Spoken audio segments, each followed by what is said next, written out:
Donc, on nous a dit pour faire un plaidoyer, il faut avoir un calendrier. Donc, on nous a parlé des instances, leur date de création, les liens qu'il y a entre elles, et leur agenda. Donc, on a parlé du G5 Sahel, de l'UOMOA, de la CEDEAO, de la Confémen,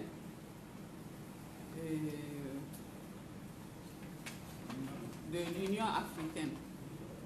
Donc, nous avons dit avec la Confémen doit avoir un lien, surtout au niveau de l'éducation, au niveau de toutes les instances. Donc, à commencer par G5 Sahel, sur le plan de l'éducation, surtout que G5 Sahel s'occupe des enfants des régions où il y a l'insécurité.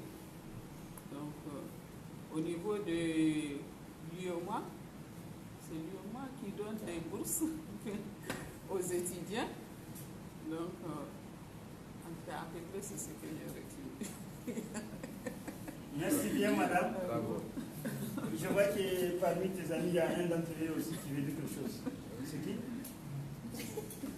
Hein? Chef, c'est toi? Bien sûr. On n'impose pas. Hein? Mais volontiers, on pouvait te donner la chance de dire quelque chose. Voilà, volontiers, il veut dire quelque chose. Merci bien.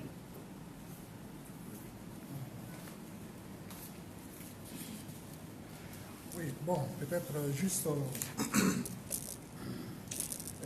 m'apaisantir surtout sur l'aspect Confémen. On retient que bon, la Confémen, en tant qu'instance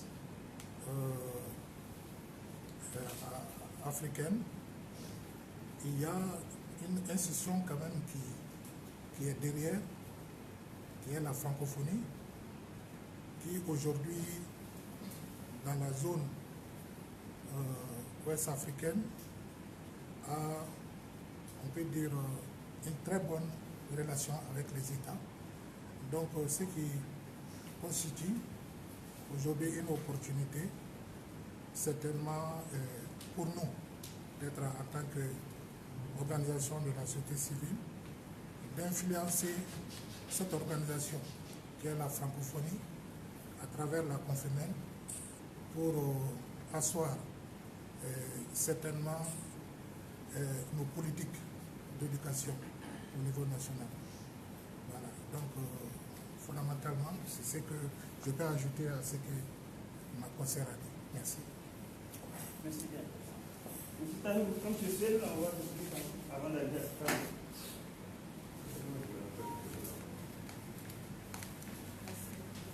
Bien.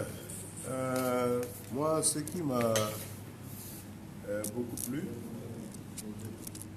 c'est la description que nous avons eu à faire alors, des différentes institutions, à commencer par l'Union africaine, la Confémen, la CEDEAO, le G5 Sahel, l'UOMOA, pour voir qu'est-ce que ces organismes-là prévoient dans le domaine de l'éducation. Cet exercice nous a permis d'abord de mieux connaître ces institutions, parce que pour faire un plaidoyer, il faut avoir la maîtrise de la cible, et pour ne pas se tromper vraiment de porte d'entrée. Et là, ça a été un exercice assez intéressant. Et aussi, les convergences. Voilà, au niveau de la Confémen, qu'est-ce qui est fait dans l'éducation, au niveau de l'UOMOA, on voit qu'au niveau de toutes les institutions, quelque chose est prévu, en tout cas pour soutenir l'éducation. Alors c'est à nous maintenant de définir ce que nous voulons. Voilà, et de chercher à entrer en contact avec ces institutions, nécessairement avec une matière que nous allons préparer donc pour plaider pour la mise en œuvre d'une éducation inclusive de qualité. Alors c'est ce que j'ai retenu, en tout cas, comme substance des travaux d'hier. Merci bien, Daniel. Sur cette table, je vais partager avec vous.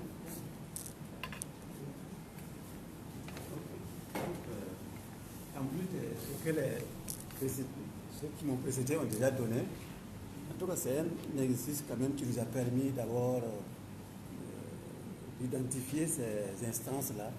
Et ensuite, ce qui est plus intéressant, c'est le lien, puisque l'objectif ici, c'est l'éducation, et plus particulièrement l'éducation inclusive. Et nous voyons que chacun de son côté, en tout cas, inscrit des lignes, même si ce n'est pas directement spécifié éducation, pour réussir l'éducation. Alors que, selon l'explication de notre facilitateur, nous avons des institutions qui ont plus, qui ressemblent même tous les pays, par exemple. Même si on prend l'UA, qui a plus de 50 pays, si là-bas on mettait l'accent sur l'éducation dans tous les pays, c'est-à-dire que tous les pays seront, en tout cas, auront quelque chose pour dire par rapport à l'éducation. Et par exemple, la Confémen, c'est la plus vieille, on l'a signifié hier, mais jusqu'à présent, bon, on ne voit pas les résultats palpables comme ça que la Confémen fait pour en tout cas aider nos pays là pour sortir de l'éducation, surtout de qualité, et réussir même notre éducation pour tous, parce que le volet éducation, l'essentiel c'est amener à tous les enfants à réussir et à aller à l'école. Alors que le problème aujourd'hui, bon, on essaie, il y a le problème de maintien et de réussite qui est là. C'est vrai que les pays font de leur mieux, mais aujourd'hui que la thématique est abordée au plus haut sommet, je me dis que ça va changer un peu la donne, parce que tous les pays, en tout cas, abordent l'éducation inclusive. Voilà ce que je voulais ajouter. Merci bien, Diallo. Sur cette table, il y a quelque chose. Je pense que les autres collègues ont quand même relevé la plupart des éléments, mais je vais ajouter aussi que, après avoir mis l'accent hier sur un certain nombre d'institutions, au moins 5, on a aussi vu à travers cela quelques dates clés. Je crois qu'on nous a été proposé un certain nombre de dates clés, de rencontres en termes de données ou en tout cas des rencontres techniques au niveau de toutes ces institutions-là que nous pouvons exploiter dans le cadre en tout cas de notre plaidoyer sur la question éducative. Je retiens également que ça c'est un offre, le consultant nous a interpellé en tant qu'en CFA par rapport à notre, en tout cas, notre niveau de communication. Je pense qu'on n'est pas très connu malgré notre ampleur régionale. Nous sommes une trentaine, plus de 37 pays aujourd'hui. Et je pense que quand on va vers une institution comme l'IMOA et qu'on nous demande ce qui est en CFA, je pense que nous devrons travailler pour améliorer cela. Et ça, nous devrons peut-être l'inscrire dans le cadre de notre travail aussi de plaidoyer, parce que si on ne nous connaît pas beaucoup, ce n'est pas évident que les portes soient facilement ouvertes. Donc je pense que ce que j'ai retenu un peu hier, avec tout ce que les autres collègues ont déjà dit, merci beaucoup. Merci bien. Robert, tu as quelque chose? Bon, ce que je voulais dire, c'est plutôt par là où il a fait cet aspect qu'effectivement, on sait pas doit un effort donc, supplémentaire à faire pour se faire connaître. Et autre chose aussi, c'est que j'ai retenu aussi un niveau de difficulté dans la mesure où dans certaines des instances qu'on a visitées hier, on se rend compte qu'il n'y a pas forcément des interlocuteurs clairs qui dealent directement avec certaines questions. Donc il va falloir qu'on soit assez stratégique pour savoir comment les toucher. Donc c'est vraiment les deux aspects que j'ai vraiment bien retenus. Merci bien pour les uns et les autres pour avoir apporté un plus. c'est toujours bien de savoir les choses sur lesquelles on met l'accent.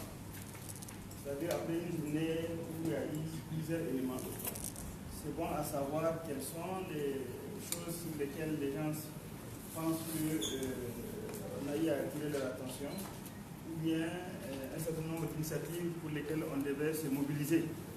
L'essentiel pour nous, c'est d'arriver à améliorer les choses et voir dans quelle mesure nous assurons vraiment d'une bonne continuité et le fait de pouvoir mettre en place des résultats beaucoup plus probants. Je pense que c'est important. On n'a pas évalué la journée, mais c'est important pour nous d'arriver jusqu'à cette phase. Alors, en nous référant à notre agenda, il est prévu que nous entamions la partie des calendriers, des dates des rencontres. Parce que c'est aussi ça le plaidoyer.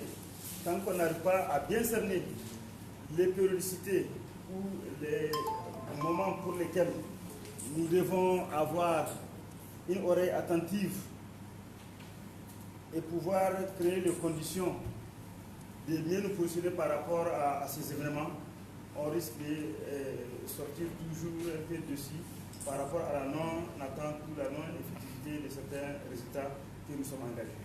Donc nous allons partager avec vous une sorte d'échéancier, donc un agenda pour ces différentes instances régionales et même sous-régionales. Quand est-ce qu'elles se réunissent? À quel moment précis il est important pour vous de vous positionner et de les approcher en vue de faire passer vos contributions dans un motif qui va faire en sorte que dans la collégialité d'esprit, nous arrivons à des résultats qui vont nous permettre de rehausser ou de promouvoir l'éducation de façon générale.